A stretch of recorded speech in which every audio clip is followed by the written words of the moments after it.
And welcome everybody here on a fine Wednesday evening. I think they call it Hump Day now, or still call it Hump Day. I don't even know if they call it Hump Day anymore, but we're going to call it Hump Day tonight.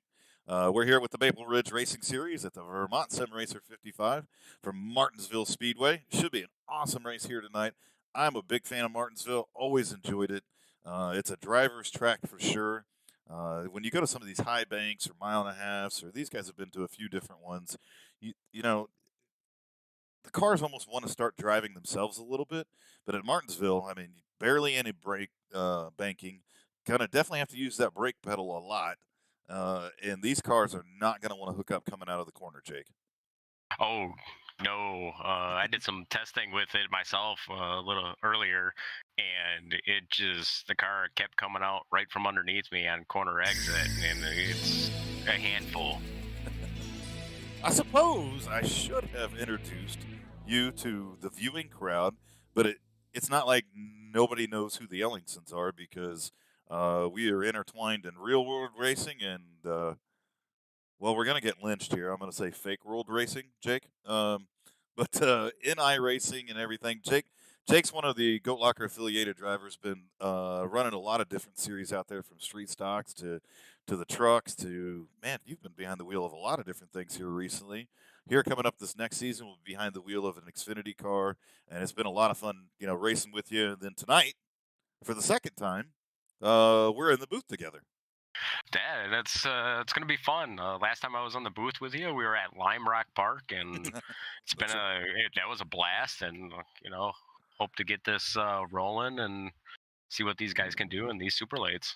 That's right. That was an ARCA race, wasn't it? Yes, it was. Yes, it was. It Yeah. was one of them races where it was, I don't do road courses. I have over the years um, gotten better at them. I won't say that I'm a huge fan, um, but definitely gotten better at them. But yeah, we were at Lime Rock Park in the ARCA series, and calling a road course is a lot different than calling an oval. Oh, definitely. Definitely. Listening to you and Jamie do ovals, it's seems pretty easy. Doing a road course, there's Yeah, so much happening throughout the entire course, the entire track. You could have a wreck happening in turn 10 while a lead change is happening in turn 2. yeah. It's wild stuff, them road courses, but I'm glad to be calling an oval track with you for the first time. Yeah, it's going to be an absolute blast, and we've got the starting grid has been set. We've got it pulled up here, so let's go through tonight's starting grid here at the Vermont Sim Racer 55 from Martinsville Speedway. John Dickerman from JJ Racing in the number 13 is going to take the pole here this evening with a lap time of 19.273. So congratulations to him. To his outside is Michael D'Amico in that number 29. Starting third is going to be Christopher Morse Jr. in that number 3. To his outside, Doug Neal in the 77 from Simbox Motorsports. Got a chance to talk to Doug last week. He builds a lot of really cool button boxes, so if you need one, please hit him up. You'll find him on iRacing, and obviously, you can get a hold of him. Jump in the chat, shoot us a message, and we'll make sure he gets it. But starting fifth, Robert Outley Jr. in that number 83. Starting at sixth is going to be Rob Higgins from Higgins Hill Racing in the number 40 machine. Starting in seventh is Jared Audette in the 76 from 603 Motorsports. To his outside, Joseph Fernandez in the 00 from JJ Racing. Starting in ninth is Dustin Franklin in the number 8 machine. Starting in 10th is Ryan Pendleton, one of the other Goat Locker drivers. Glad to see him out here running with Maple Ridge in that number 23. Starting in 11th is going to be Michael Warren in that number 2. And then rounding out our field, well, not quite rounding out our field, Alex Marinelli, the league owner and founder here at Maple Ridge Racing in the number 22. Starting in 13th is George Kennard in the number 1. 14th is going to be Michael Waite in that number 9 machine. And then starting shotgun on the field is going to be Jonathan Hancock in that number 15 from 247 Race Control. I think I made it through, and I didn't jack up too many people's name there, Jake. No, you did. You did excellent. Way better than I would have done. I tell you, I'm terrible with people's names, and a lot of times, for those that tune in on the Goat Locker Racing Network, you'll hear me throw it over to Jamie a few different times and be like, I can't pronounce this guy's name. And Jamie does such a better job at that than I do. But these guys, we've been around them here for a few weeks now. I think we're 4 races into the season, if I can remember correctly here, and it's been a lot of great racing. Each and every week, and we were talking about this before the broadcast even started, Jake, because I know you've been watching some of it as well. Man, these guys put on a show each week. Oh God, yeah. Nice door-to-door action, side-by-side racing. You know, front to back, side to side, all the way around the track. It's amazing, and how these guys keep it together is beyond my thinking. But it makes for some exciting racing. Yep, as the pace car is pulled off and the green flag is out, we're underway. That number 29 car gets a great start there. 13 is going to dive down inside, and really, we're going to see a lot of fighting for position here because Martinsville is a one-groove track. You've got to get these cars down to the bottom, up near that red and white painted curbing to really get the best run. The 83 just doored the 0-0, got him out of line, pushed him a few spots back. He recovered, just coming back through the field on the outside. It's against the, I can't even tell what number that is. The 23. Yeah, well, we're going to see that a lot here this evening, and we'll go back and take a look at some of the battles going on throughout the field here. You can only be patient for so long in Martinsville. You can only ride behind that car in front of you for so long, and then eventually you're going to have to knock them up out of the groove. And really, I mean, that's just a part of short track racing. I mean, these guys aren't going to be out here just beating and banging for the fun of it. They're going to be beating and banging, trying to move up through the field and get up front and try to challenge for a win here tonight.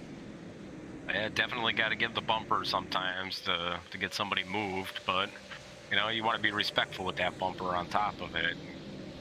Damn, Jake, where was that lesson when I was on the track? I just go slam people around. There's probably a couple people listening right now like, yeah, you do. I don't. But yeah, I mean, it's a part of it. It's a part of the race strategy, and it's definitely a part of the race strategy here at a place like Martinsville. Again, the bottom of the track is just, I mean, that's where you have to be. And if you're faster than that guy in front of you, eventually, if you don't want to get swallowed up by the guy behind you, you're going to have to lay the bumper to him a little bit. It looks like most of the field has gotten sorted out single file. We'll see a little bit different entries and exits from these cars. And caution is out as it looks like George Kennard has crashed and Dustin Franklin has crashed. So we'll go back and take a look at, from George Kennard's point of view, what happened. And we're looking at him in that number 1 machine right now. Oh, the 8 car gets up into the wall, comes down off the wall, and collects up the 1 car there. So a tough break, just kind of riding around, minding his own business, and gets collected up. And we'll look at it from Dustin Franklin's point of view. Really in a pretty cool looking car there. And he could tell when he was coming off that corner that it was going to get into the outside wall. You saw him try to check up to stay out of it, but it just a little too late, got into the wall and collected up that 1 car. Yeah, that's pretty unfortunate. Wrong place, wrong time. I can't even recall the amount of times that's happened to me. Especially here at Martinsville. You know, I don't want to go, a week and a half back to the Rebels truck race at Martinsville where I was pretty sure for at least 4 different individuals that I was an extra set of brakes for. Definitely was an extra set of brakes for everybody. It could be a tough track, but, Martinsville is one of those tracks, and, again, talking about it beforehand, I really enjoy. I enjoy it because it is a driver's track. I enjoy it because you've got to use both pedals. You've really got to understand what that car is doing under braking, how to get that car to set its nose, to stay up against that curbing, because there's really, I'm going to call it almost no banking to hold that car in the track. Oh, God, no, there isn't. And really got to have, steady wheel input as well, because you jerk the wheel just a little bit, it's going to send that rear end right around. And a lot of times the way I like to drive Martinsville is to a little bit more shallow of an entry, let that car push up a little bit in the center, and then bring it back down to get a great drive off the corner. And that's going to be a real key here as well to saving that right rear tire, is to get that car pointed straight coming out of these corners and get a good run. See, I like the entry where you come up a little bit higher, you slow down a little bit more, take the entry a little bit higher and then apex a little bit later to get that straight shot off. That's the line that I like taking. Yeah, and we'll see this, and we already started to see it up front. Guys will take some different lines. They'll change it up a little bit. It really comes down to your driving style and what you want that car to do. But we have completed 10 laps here this evening in the Vermont Sim Racer 55. Been a good race here so far. Really, this is the first caution, and that was just a single. Well, we're going to call it a single car. It's a car pushing up out of the corner, ended up collecting up another one. But a lot of great door-to-door racing here already this evening, and we're going to line it up one more time here and get it back underway. And the lights on the pace car are off, so we should be going green next time by. And the pace car hangs that hard left down on the pit road. This turns over control of the race to that number 13 machine of John Dickerman, so he can go at any point in time.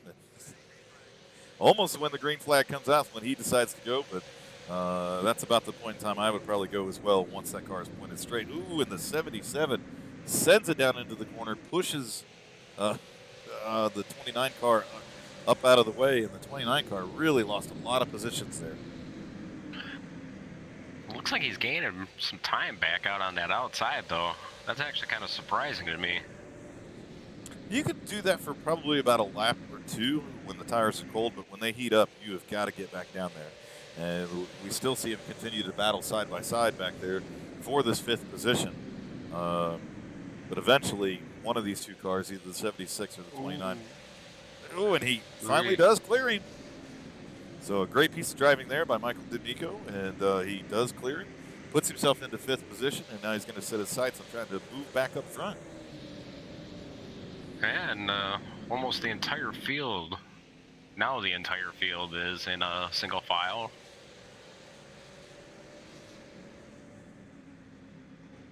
There should be some, wait for that bumper to hit somebody now. Yeah, and I'm not surprised to see some of the aggressive moves on these restarts. Again, I mean, when the field's all bunched up, that's when you've got to pounce, and you can't waste any time whatsoever trying to get your car up front. As we saw Doug Neal kind of sail it off in there. Ooh, and we see the 3 car coming out of the corner there, get up into the outside wall. Doesn't look to be any worse for the wear there, but definitely some contact there with the 3 car.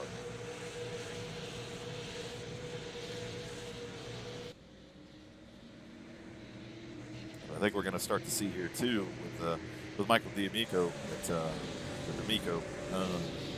The track position is going to play a big part of this as well.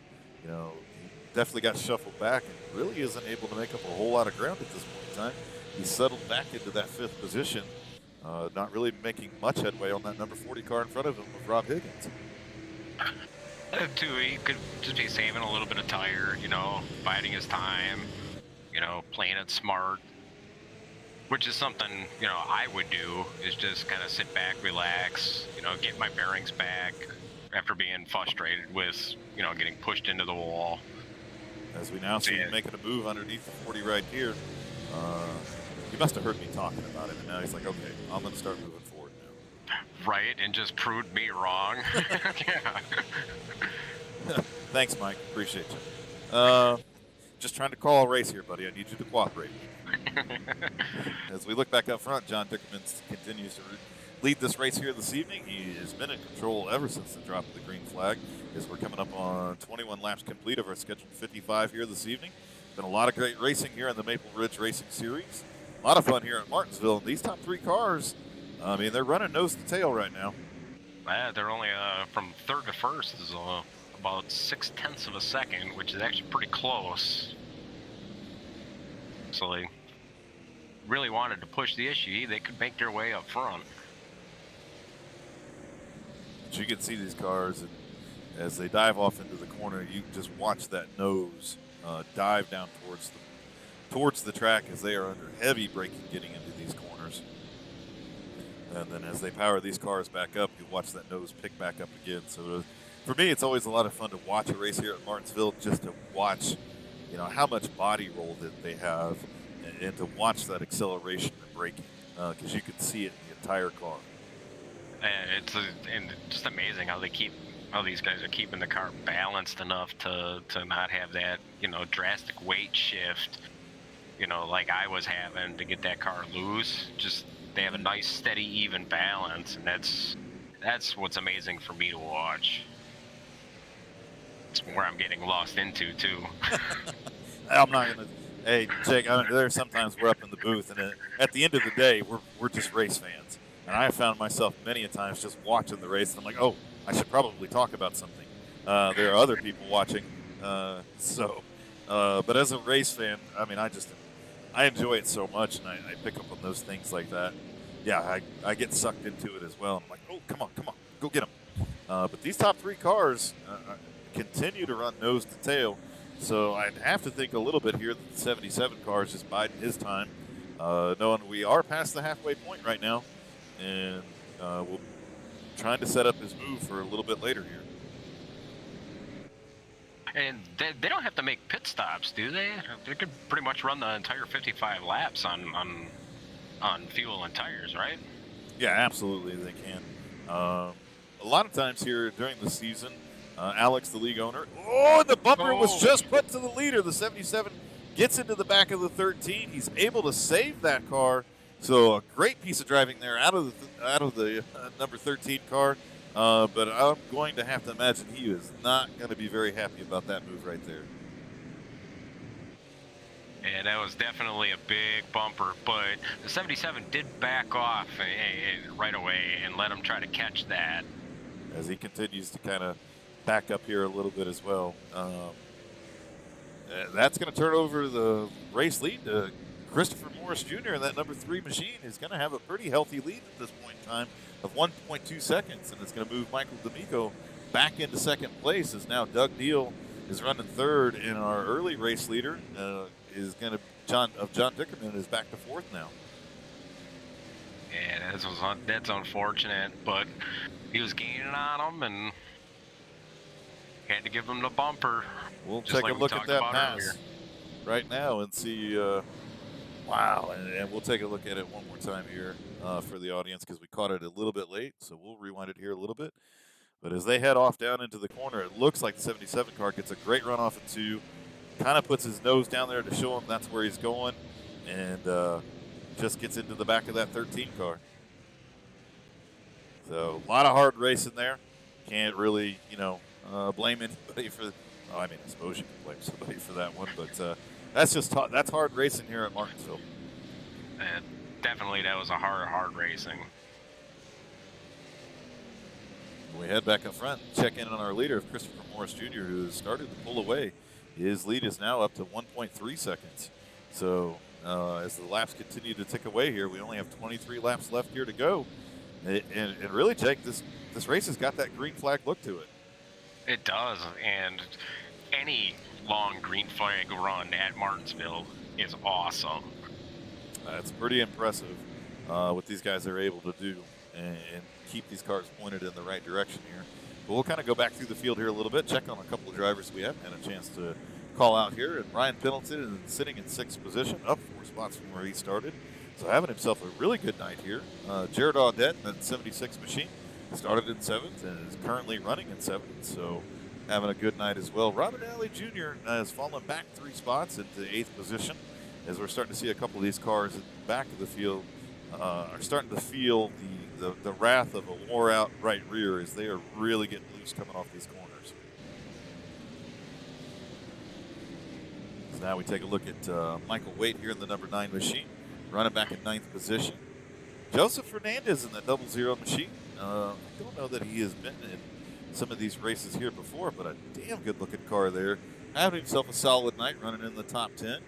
Michael Warren back in 11th. Alex Marinelli is now going a lap down here in that number 22 machine, but having himself a decent night. We take a look at George Kennard and then Dustin Franklin here. But we'll head back up front and check in on our leader, Christopher Morris Jr. We just put even more time on the second place. Put another 2/10 on. As he continues to stretch his lead here, he has been one of the more dominant cars throughout the season here at Maple Ridge Racing Series. And doesn't surprise me to see him up front. How he got up front, well, maybe that was a little bit of a surprise. As the 13 and 77 were battling out and the seas parted, and he's like, okay, guys, I'll go ahead and lead this race if you guys want to get out of the way. And that's exactly what he's out there doing right now. It's a good lucky run for him. He's having a great night here tonight with coming up on 16 laps left to go. And it does not look like anybody's going to be catching him anytime soon. No, not whatsoever here. And as we continue to watch the racing that's going on right now, we're coming up on now 15 laps here to go, as the laps will click by extremely fast here at Martinsville Speedway.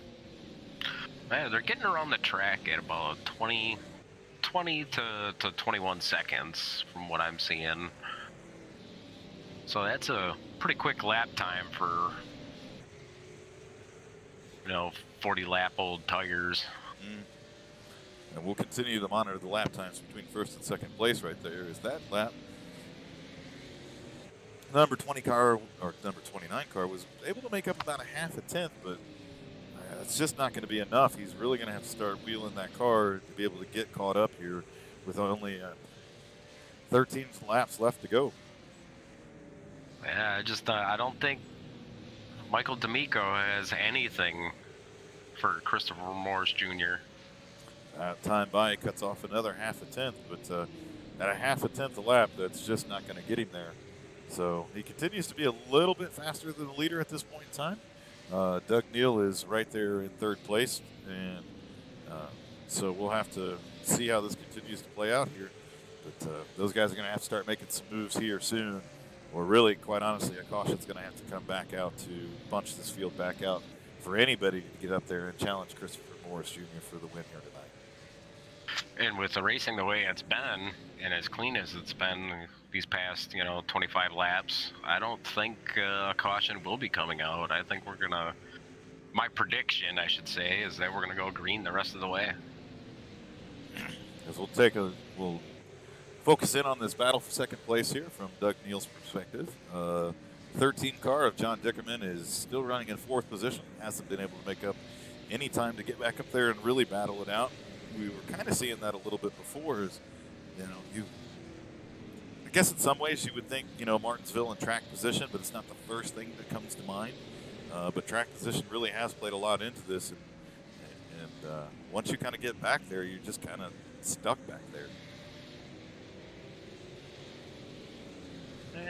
Looks like he might have a little damage on the right side of his car on Jonathan Dickerman. That's probably maybe why he's not getting up there too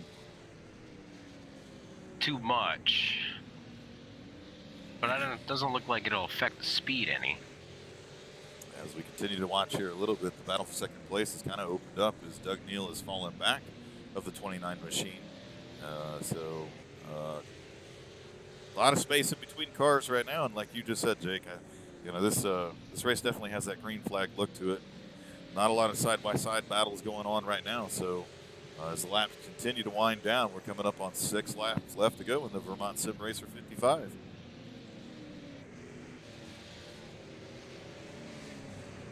As we take a look back at the battle between the 23 and the 1 car right now, that is our closest battle on the track, and these two cars are really going at it. I don't think he's going to get him on the outside.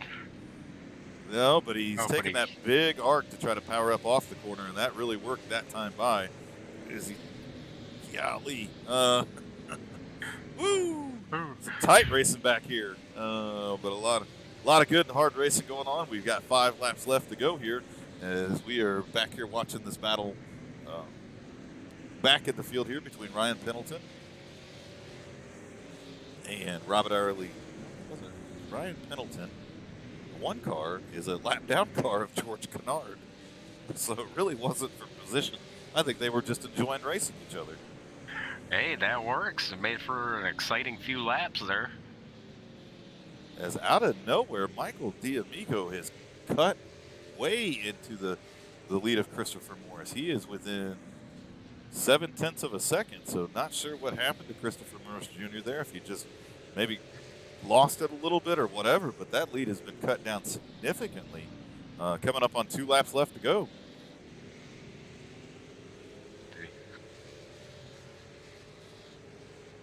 Did he have a last-ditch effort? Save a little bit of tire? I'm not real sure. We were back there watching a battle in the field. Next thing I know, I look up and Michael D'Amico is snuck his way up here, but white flag is going to come out this time by. So one last lap here to decide the winner at the Vermont Sim Racer 55 from Martinsville Speedway.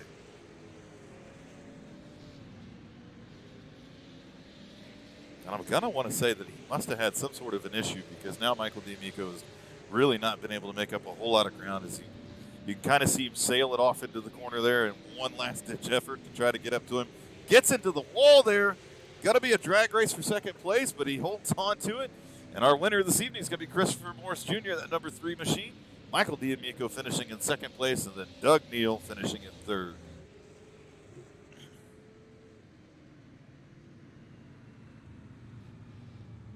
Wow, that was some good racing.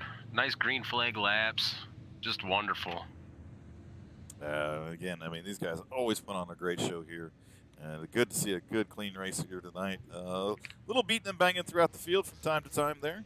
And, I'm sure Doug Neal and John Dickerman will hash it out, post-race and all that. But another great race and another great win here for Christopher Morris Jr. and that number 3 machine, as he's putting on quite the smoke show here at the start-finish line.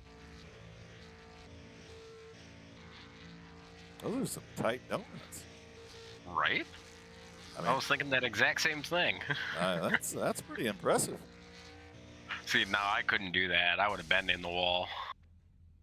Yeah, well, I'm not going to give away any trade secrets here, but I'm pretty sure he pushed his brake bias all the way forward and just locked him up and let her rip. But, I digress from there. But what a great race here this evening. We'll go grab our race winner, Christopher Morris Jr., and have a chat with him.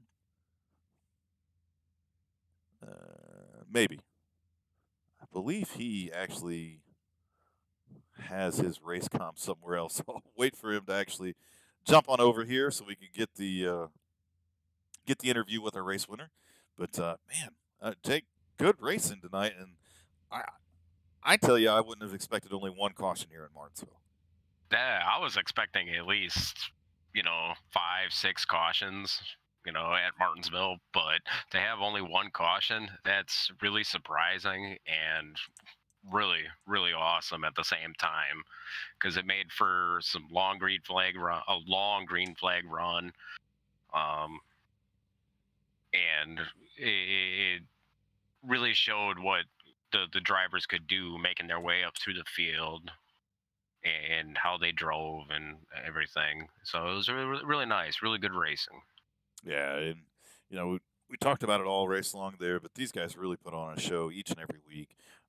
You can definitely tell they're getting used to driving with each other, because this is a brand new league, and to watch the back and forth a little bit, to watch them be able to race each other very cleanly, as a matter of fact. So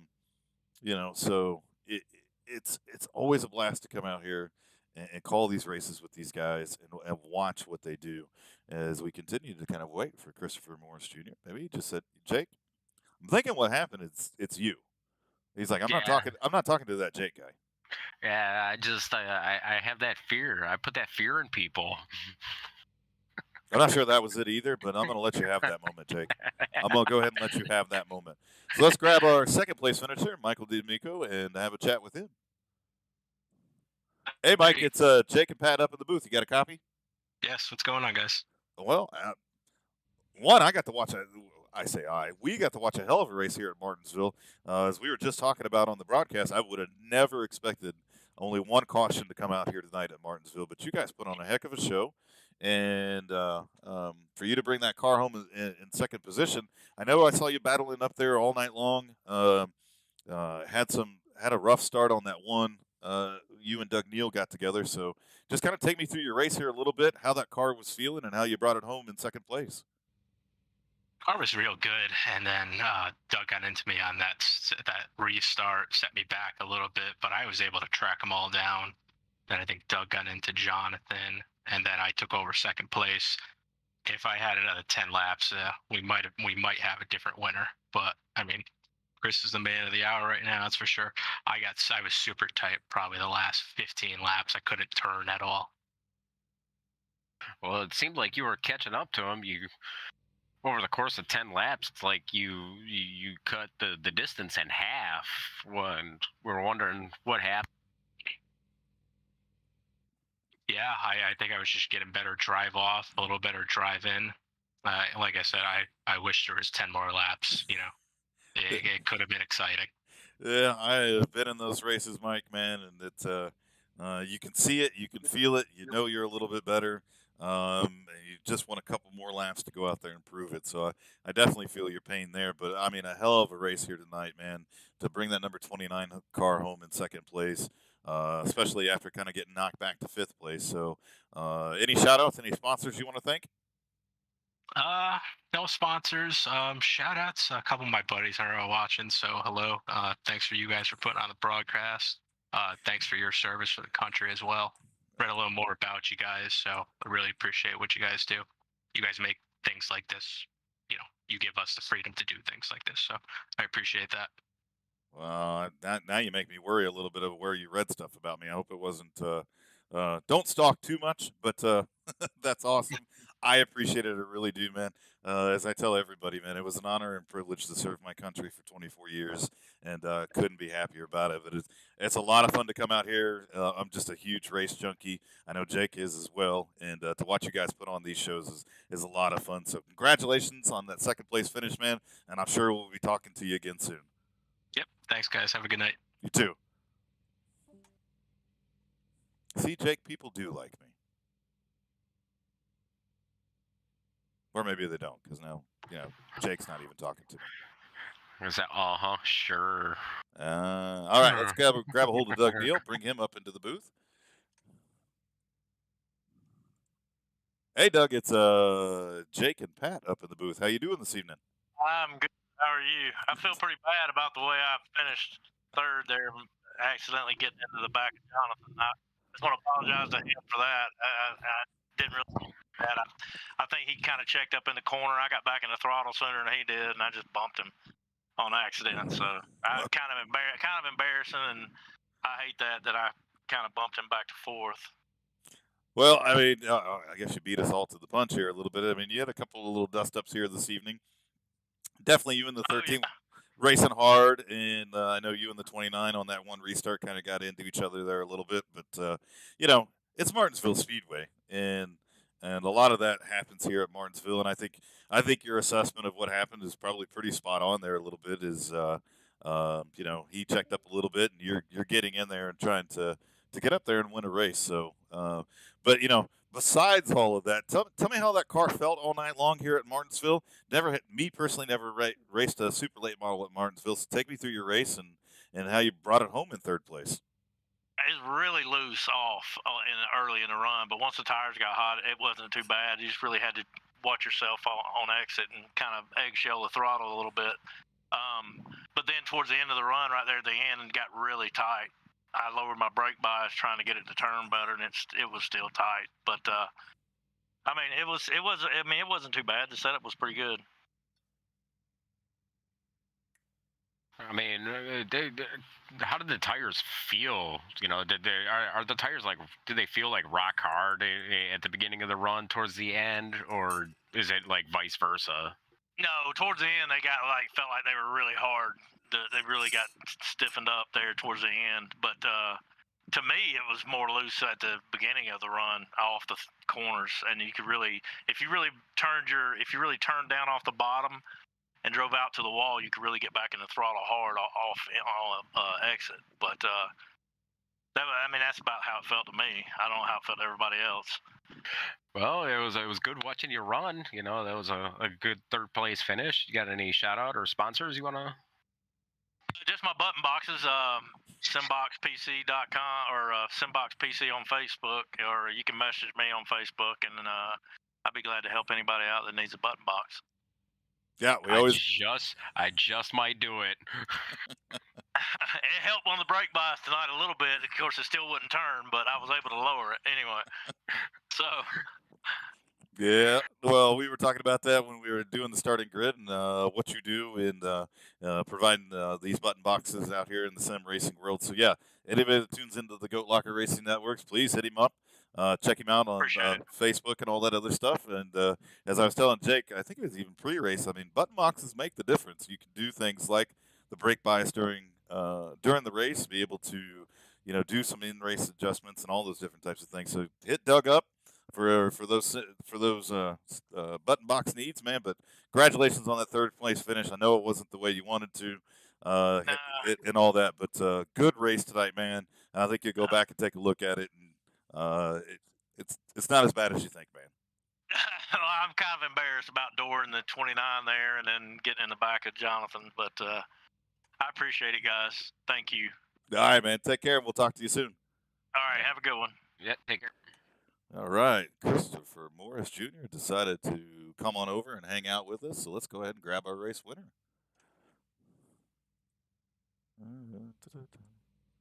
Hey, Chris, it's Jake and Pat up in the booth. You got a copy? I got you guys. What's up?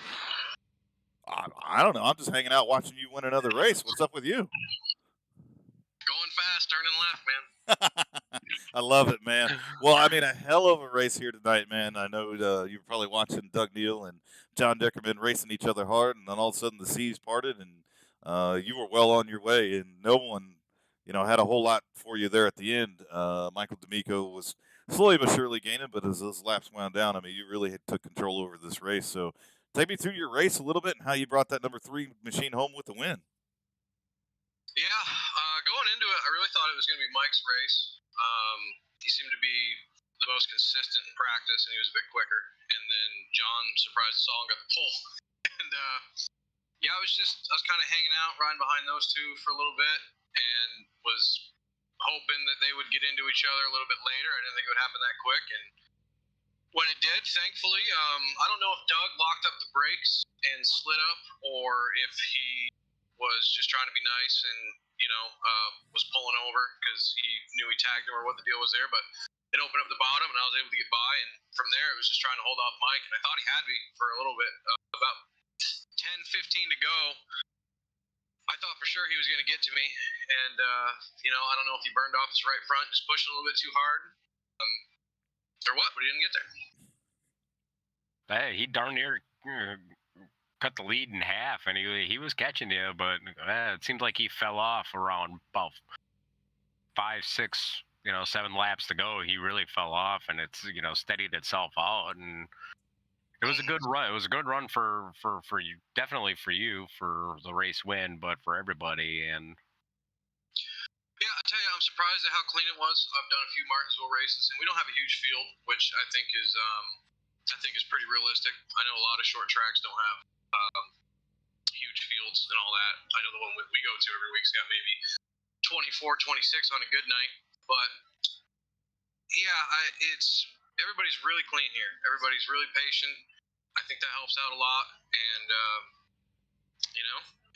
3 out of 4 so far. I don't know where we're going next week. I haven't looked, but hopefully we can make 4 out of 5. We are racing at